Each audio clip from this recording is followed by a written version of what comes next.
Going back to Charlie Brumfield as the indoor player, everybody knows how great he was as an indoor player. But when Charlie first came out to play, I believe in '74 in the outdoor, and tried it, Charlie was actually the indoor player who actually sort of exposed the outdoor game to a number of us that played indoor.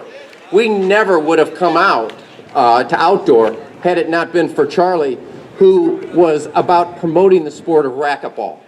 And that's the thing that today and in the past it always has to be the first and foremost thing of all the professionals. It's just to support and promote the game indoor and outdoor equally. Because in my opinion, the outdoor game now is just, it's the best sport. It's the best sport in racquetball.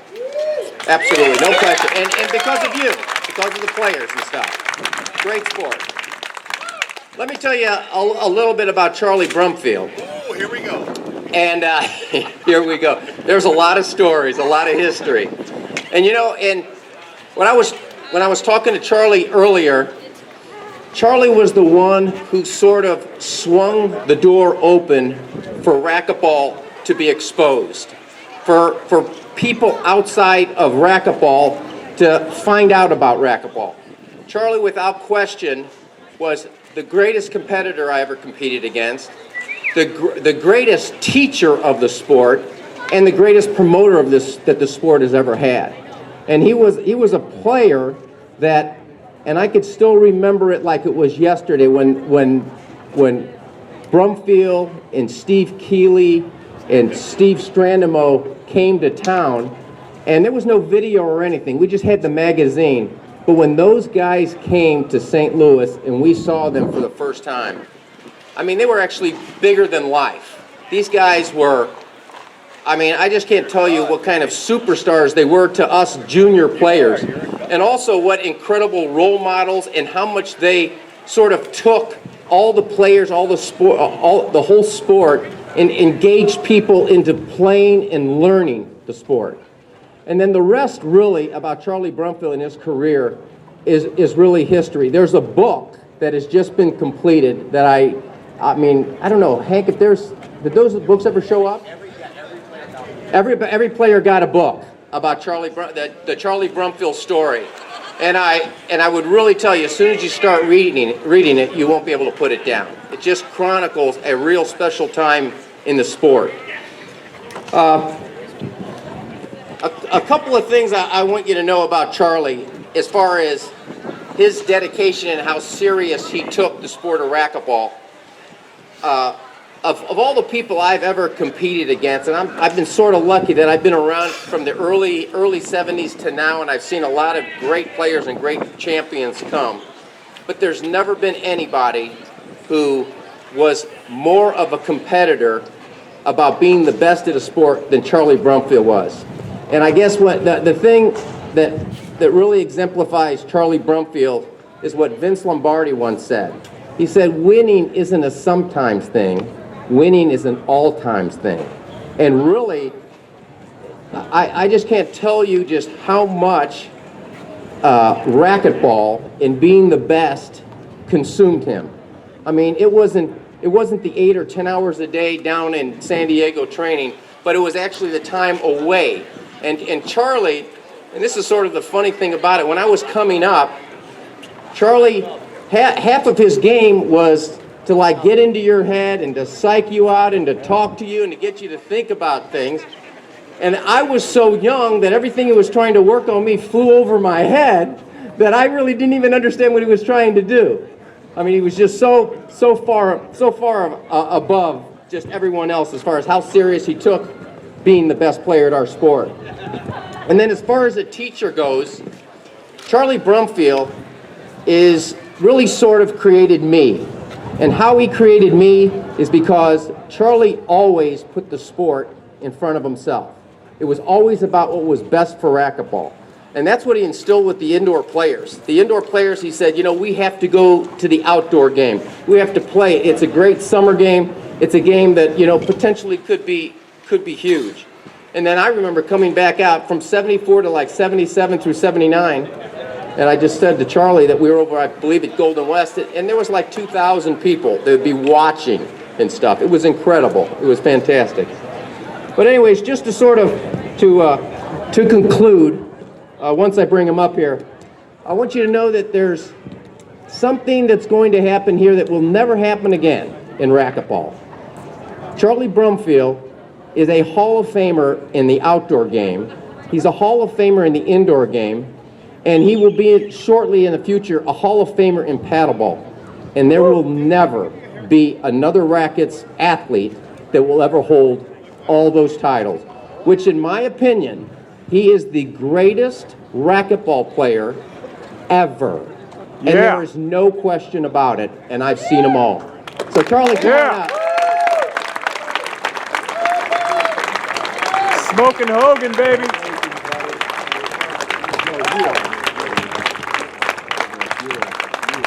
Thank you for those kind words, Marty. Let me tell you a quick story about Hogan, which sort of exemplifies him at his best.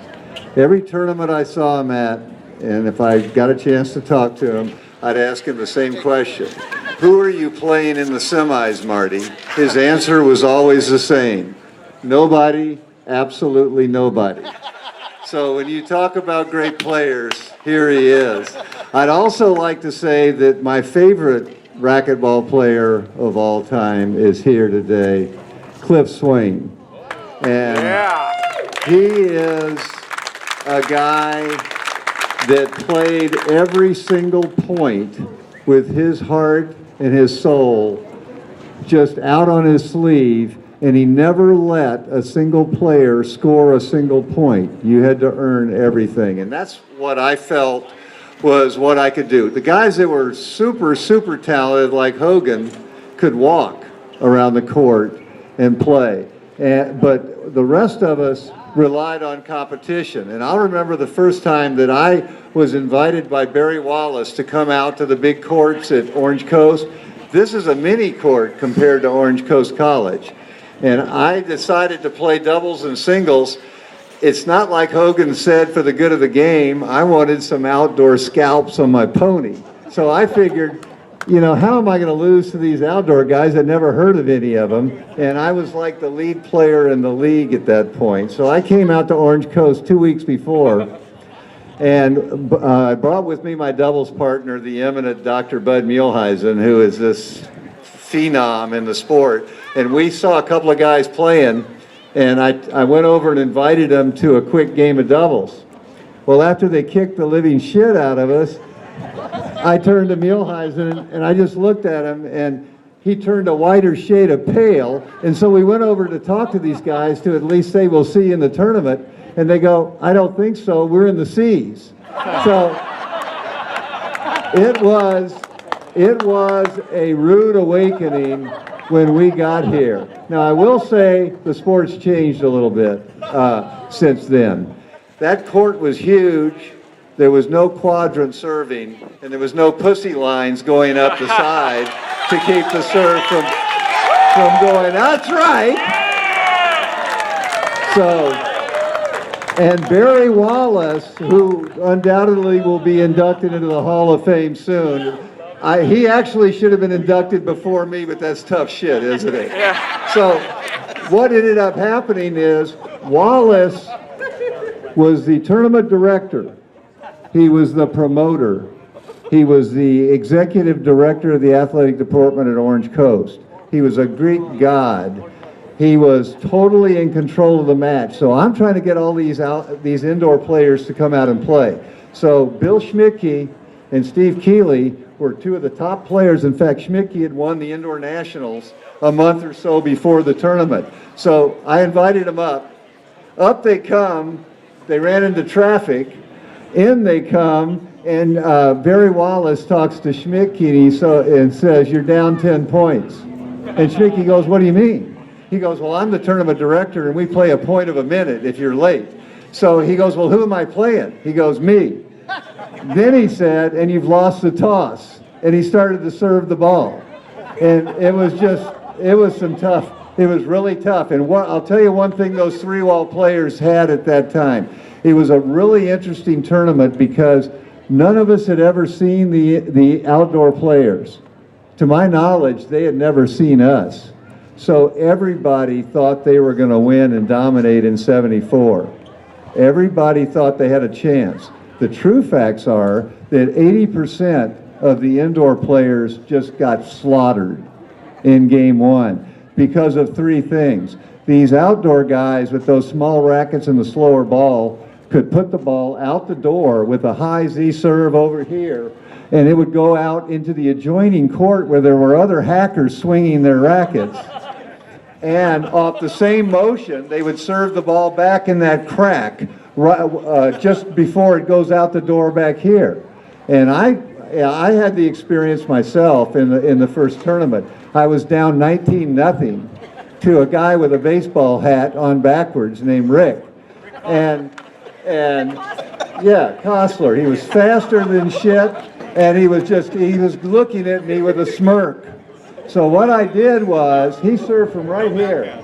I came up right behind him, and I gave him fair warning, don't serve that Z serve again. And he goes, well, what are you talking about? I said, well, your head apparently is about right where I'm going to be cutting the ball off if you do.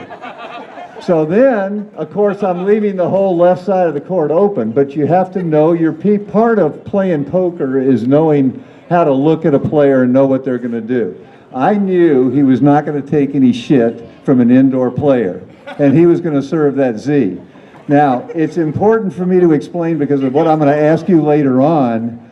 I tried only to hit him with the strings of the racket so that he wouldn't be hit with the frame. But what happened is his hat, his head, and the ball all moved toward the front wall, and that was the last Z serve I saw in that match, which I won 21-19.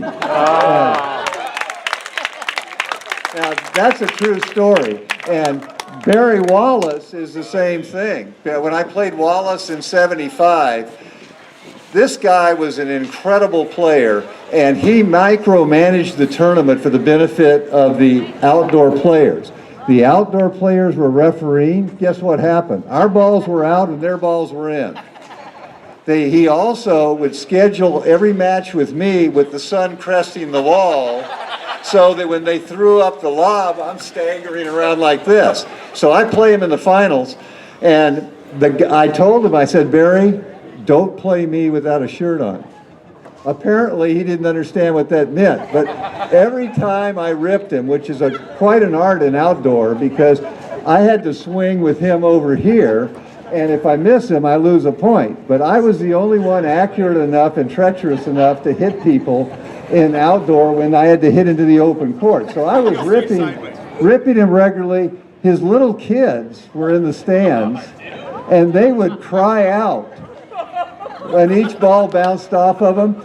Barry himself looked at me with an FU look each time, but the kids were screaming to such an extent that I almost got misty. Well, anyway, he got even with me because when he got his chance to hit, he buried the racket in my side. We've got a film of this deal. I went down like a sack of potatoes and had to hang on to win the match. Hank Marcus was there in 74 after the doubles match with Muehlheisen and me versus him and Wetzel. They threw their rackets over the wall at Orange Coast College after the end of the match. That's what I'm talking about. This was the old days, and it was unbelievable.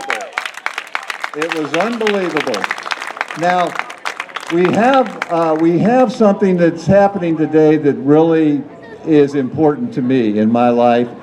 I'm the first player to be awarded both the Indoor Hall of Fame and the Outdoor Hall of Fame. I wanted you guys to get to watch. If we have do we have a plaque for the outdoor?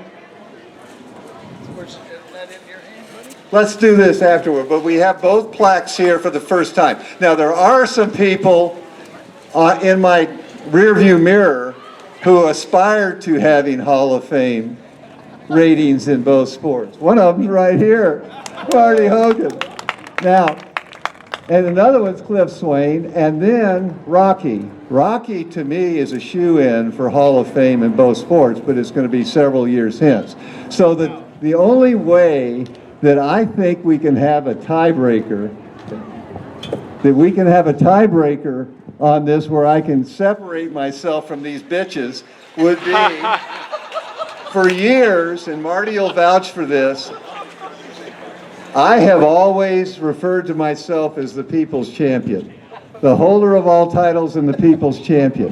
What I need is some help from you guys to keep these guys in my rearview mirror. What I need is an endorsement for you to the powers that be, like Hank or Scott Winters or otherwise, to issue me right now or in the near future the Lifetime Sportsmanship Award. Yeah! Any questions? Stretching there, baby. Thank you very much for the 50 years. Yeah!